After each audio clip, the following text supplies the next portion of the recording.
लोक निर्माण मंत्री राकेश सिंह ने गुरुवार को भेड़ाघाट में आयोजित कार्यक्रम में जबलपुर से पीएम श्री हेली पर्यटन सेवा का शुभारंभ किया। प्रदेश में पर्यटन सुविधाओं में निरंतर विस्तार की मुख्यमंत्री डॉक्टर मोहन यादव की मंशा के अनुरूप शुरू की गई पीएम श्री हेली पर्यटन सेवा से जबलपुर से कान्हा, बांधवगढ़, अमरकंटक जैसे पर्यटन स्थलों तक पहुंचना अब ज्यादा आसान होगा। पीएम श्री हेली पर्यटन सेवा के शुभारंभ के मौके पर विधायक अशोक रूहानी, नीरज सिंह, नगर निगम जबलपुर के अध्यक्ष श्री रिकुंज विज, भाजपा के अध्यक्ष राजकुमार पटेल, भाजपा के जबलपुर महानगर अध्यक्ष रत्नेश सोनकर, सुभाष तिवारी रानू भी इस मौके पर मौजूद। कार्यक्रम के पहले पीएम श्री हेली पर्यटन सेवा का शुभारंभ करने भेड़ाघाट स्थित हेलीपैड पहुंचने पर लोक निर्माण मंत्री राकेश सिंह का कलेक्टर राघवेंद्र सिंह ने स्वागत किया। जबलपुर से वाजिद खान की रिपोर्ट। देखिए, हम सभी प्रारंभ से ही ये मानते हैं कि महाकौशल का मुख्यालय जबलपुर ये स्वाभाविक रूप से टूरिस्ट हब है। पर्यटन की असीम संभावनाएं यहाँ पर है और मुझे बहुत खुशी है। हम आभार प्रकट करना चाहते हैं मध्य प्रदेश के यशस्वी मुख्यमंत्री माननीय डॉक्टर मोहन यादव जी के प्रति, जिन्होंने अपनी दूरदर्शी सोच के चलते मध्य प्रदेश में पीएम श्री हेली पर्यटन सेवा शुरू की है और उसमें जबलपुर को जोड़ा है। आज विधिवत जबलपुर के भेड़ाघाट से ये शुरुआत हुई हेलीकॉप्टर सेवा की, जिसके माध्यम से पर्यटक कान्हा, बांधवगढ़, मैहर, चित्रकूट ऐसे सभी स्थानों पर जा सकेंगे और आ सकेंगे। तो मैं ये मानता हूं कि पर्यटन की दृष्टि से जबलपुर को और इन सभी क्षेत्रों को एक बड़ी आवागमन की सुविधा हो गई है।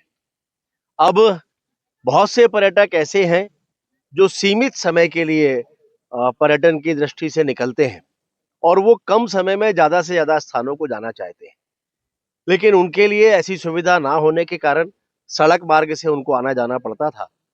और अब ये शुरू होने से निश्चित रूप से कान्हा, बांधवगढ़, मैहर, चित्रकूट या भेड़ाघाट यहाँ आने जाने वाले पर्यटकों को अतिरिक्त सुविधा मिलने जा रही है और जो न केवल पर्यटकों की दृष्टि से लाभदायक होगी बल्कि रोजगार की दृष्टि से भी बहुत महत्वपूर्ण होगी। हम जानते हैं कि कोई पर्यटक किसी स्थान पर जब जाता है और एक रात रुकता है तो वहां के स्थानीय किसी व्यक्ति के लिए 2 वक्त के भोजन की व्यवस्था करके जाता है।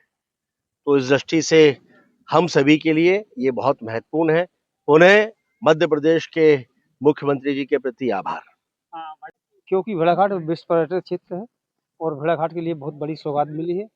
इसमें मैं विधायक जी को और मंत्री जी को बहुत बहुत धन्यवाद देता हूँ, क्योंकि हम लोगों ने नगर परिषद से एक प्रस्ताव पास किया हुआ था और हम लोगों की मांग थी, क्योंकि पर्यटन क्षेत्र में एक ऐसा कुछ होना चाहिए जो लोग पर्यटक देशों से नहीं विदेशों से यहाँ पर भेड़ाघाट में आते हुए हैं, तो उनके लिए बहुत बड़ी सौगात है। क्योंकि अगर बांधवगढ़ मैहर जाना है तो लोगों को उसमें काफ़ी समय लगता था, तो इसके हेलीकॉप्टर के द्वारा जो यहाँ से यात्रा करेंगे लोग तो बहुत ही बढ़िया रहेगा और कम समय में लोगों को आवाजावन में कोई परेशानी नहीं रहेगी और भेड़ाघाट का भी टूर कर लेंगे और बाकी जहाँ का भी, क्योंकि देश से नहीं विदेश से जब जो लोग आते हैं तो वो सोचते हैं कि हम कितने जल्दी अपनी यात्रा कर सकें और हम पूरा क्षेत्र घूम सकें और पर्यटन क्षेत्र जो है।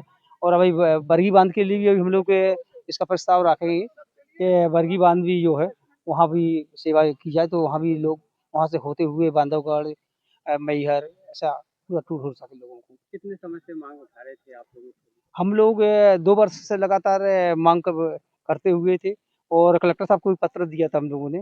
तो मैं पूरी नगर परिषद को टीम को और यहाँ के जनप्रतिनिधियों को उनकी भी मांग थी कि एक अच्छा यहाँ पर हेलीकॉप्टर का हम लोगों ने पहले मांग की थी कि धुआंधार पंचवटी जैसे पूरा क्षेत्र यहाँ घुमा जाए, लेकिन सरकार ने इसके लिए परिवर्तन भी कर दिया कि मैहर, बांधवगढ़ यहाँ तक भी सब जहाँ घुमाने के लिए। तो मैं उनको पुनः बहुत बहुत बधाई शुभकामना देता हूँ कि भेड़ाघाट के लिए आपने अच्छी सोच और अच्छे विचार के साथ में एक सौगात दी है।